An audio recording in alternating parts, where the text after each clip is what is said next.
Watercolor tutorials for absolute beginners. Most of my tutorials are designed to be done by beginners, but a lot of times they do assume some prior knowledge. In this series, I'm not going to assume you know anything. Today we're going to paint a very simple flower. You're going to need watercolor paper, and since you're a beginner, you might mess this up a couple times, so you might want to stretch this by cutting it into smaller squares like this. Also need a round brush, some water, and some paints. Oh, and you're going to need a rag. My flower is going to be sunflower themed. Your flower can be whatever colors you want, but you're going to want to pick a green, a petal color, and a middle color. Put a little water on each of those colors. You're going to take your brush and you're going to swirl it around in the wetted color for the petals. Then you're going to take your brush and tap it. Rotate this just a bit. Push down, rotate your paper again, push down. Bonus points if you leave a little white in the center. Continue until you've made a circle. Wash your brush. Tap the excess water off your brush on the rag. If you want there to be no color bleeding together, wait until this dries. If you want the colors to bleed together a bit, do this while it's still wet. Take your freshly washed brush and swish it in the color of your middle. Swirl it in the middle. Wash your brush. Tap the excess water off. Dip your brush into the green of your choice. Avoiding touching the petals, make one swoop down. Take our brush off to one side, touch the tip, push down and pull it.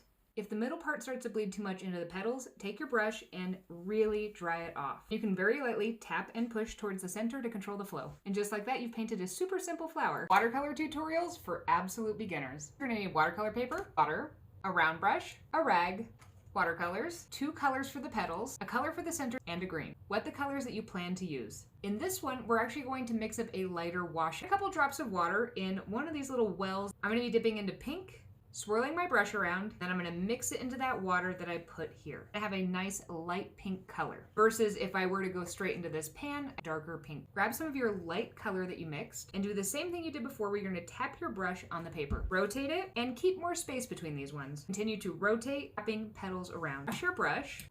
Grab your petal accent color. Then while the petals are still wet, I'm just going to tap my brush with the yellow in my brush right on the insides. I'm gonna let this just bleed together however it happens. Next step is what I consider to be the most difficult in watercolor, waiting for this to dry. Wash your brush, tap off the excess, and grab whatever color you're going to be using for your middle accent. I'm gonna tap around the edges and then just kind of squiggle. We're making the leaves two-tone. Grab my green color with my freshly washed brush, put the tip of the brush on the page, push down as you pull towards the center. Release pressure and pull more. Wash your brush, tap off the excess, grab that kind of blue color and make a second drag type stroke to make the two-tone leaf. If you don't find that your colors are interacting at all, likely you're painting too dry. This will come in time, but next time be a little more brave with how much water you put in your brush. Make as many leaves as you want around the flower. You could do a single stem and 1 leaf. Watercolor tutorials for absolute beginners. We started off this series by doing a couple fun paintings together, but we need to actually take a step back and talk about the supplies you're going to need for watercolor. We'll talk about each of these supplies in greater detail later, but let's take a look at them as a whole. As a matter of fact, let's take a field trip together. Off to Michael's we go, and also on a tangent because my Michael's seemed kind of depressing. The shelves were really empty. It just seemed kind of gloomy. Is it just mine? Anyways, let's get this video back on track. I headed to the paint section and they had a surprisingly small watercolor selection, but that's okay because they had 2 options that would work pretty good. Of the options available, I would recommend koi. And it wasn't in stock, but if you could get the 24 set, it would be way better. If you're on a budget, these prang ones for the price will work pretty well. One of the benefits of the koi palette is it has built-in mixing wells. If your palette doesn't have those, you're going to need to pick up something like this. Then we're going to need a brush, and their selection's pretty limited right now. You want to find a round brush that is preferably marked for watercolor in a size 8, 10, or 12. Next, we need to get some paper. If you're an absolute beginner, yes, the Arches paper is super nice, but it's also really pricey. And I find that means that people don't actually use it, so I'd rather you buy something you're not too afraid to mess up on, like this Canson XL. Or if you want to save a couple bucks, the Michael's generic version works okay, not as good as Canson, but still works pretty good. You're also going to need some tape. You could get some really cute washi tape like this, but it's pretty pricey. You could also get a big roll of masking tape for like $3 at your local hardware store. In addition to those supplies, you're going to need some cardboard, you're going to need a spray bottle or pipette, 2 containers for water, and paper towels or a rag. Watercolor tutorials for absolute beginners. And today we're going to be learning the difference between wet on wet and wet on dry. You're going to need your paints, a couple pieces of paper, a brush, a rag, water,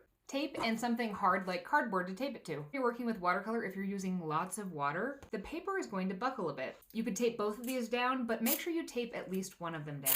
Normal masking tape works just fine for this. We'll have to go over tape in more detail in another video. If you like your colors to be really vibrant, spray them. Most of the time when you start painting, your paintbrush is going to be dry, and it's probably clean, but it's usually good to give it a good swoosh around in the water, tap the excess off before dipping into whatever color you want to paint with. Paper is dry, dip into whatever colors you want, and just make some fun marks. I'm going to go with kind of Valentine themed colors because there's a potential project at the end of this that's Valentine themed. On the second page that you tape down, we're going to take clean water and cover this whole thing with water.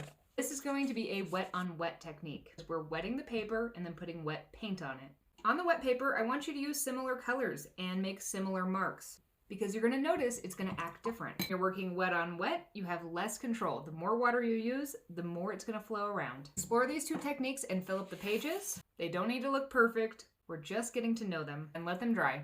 Once they're dry, look how different the two turned out even though I used the same strokes and the same color. Wet on dry, wet on wet. If you don't want this practice to go to waste, you can take some watercolor paper, fold it in half, cut out hearts, glue them to the card for a super cute Valentine. Watercolor tutorials for absolute beginners. When working with watercolor, one of the things I find most challenging is waiting for things to dry so that I can move on to the next layer. And if patience is one of your specialties, go ahead, just set it to the side and wait for it to dry. But if you're like me, you might want some help. And the best help you can get is either a hairdryer or a heat gun. I used a hairdryer for years and I still have it in my studio because I do use it sometimes, but a heat gun works well too. The main differences between these two is that this uses more air than heat. It does have heat, but it's more air, whereas with a heat gun, it's a gentler flow of air with just more heat. You do have to be careful with some heat guns because they can get a little bit too hot and burn the paper. But one like this works pretty well. Whichever one you choose to work with, you do need to know a couple things before you go ahead and start drying. You do need to make sure you wait before starting to dry until there's not just free-flowing water around on the page, because if you do that, you can blow it right off the page and that's going to make a mess of whatever you've just painted. Once there aren't puddles left on this, you can go ahead and just dry it. You'll even notice that, see how this paper is warped? As I dry it, that's going to calm down. Notice how much flatter it is after drying. Another added benefit of heat is that it can actually help you to take your tape off.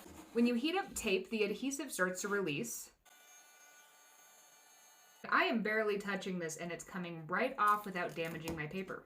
So a heat gun or a hairdryer can be one of your best friends when you're painting. Part of the magic of watercolor is when it kind of all flows together. So if we speed up the drying time, is it going to affect the final outcome? So let's do a little experiment. I'm going to tape down 3 pieces of paper, and on one, I'm going to dry it immediately. No waiting at all. On a second, I'm going to make sure there's no standing water, and then I'm going to dry it. And on the third one, I'm going to just let it naturally dry. It's been a couple hours since I painted the one that I wasn't going to dry, so let's review the result. I know that these all look a little different because I'm a human. There might be a really slight difference in the diffusion of the pinks in the one that I didn't dry at all and the one that I dried immediately. On the two where I dried it immediately and just left whatever standing water was on there, and on the one that I just let to dry and do its own thing, have a little bit of back runs forming at the bottom. In simple terms, it's where the standing water was and kind of the effects it has on the paint and the paper. And I personally find in the ones that I remove all the standing water, I actually pay closer attention to where there's standing water. I can kind of see things as they dry, so I have a better idea of what's actually going on, and so I get a more even result. Whereas if I'm too impatient, I'm going to get those back runs. And because this one I set to the side and didn't pay any attention to, I think it was sitting up a bit, and even though it didn't have standing water when I left it, some of it collected as it rolled down just a little bit. Whenever I show you something like this, you might find that you have a different outcome and a different solution to this, and that's totally fine. My goal is just to share things that I was curious about and also my observations.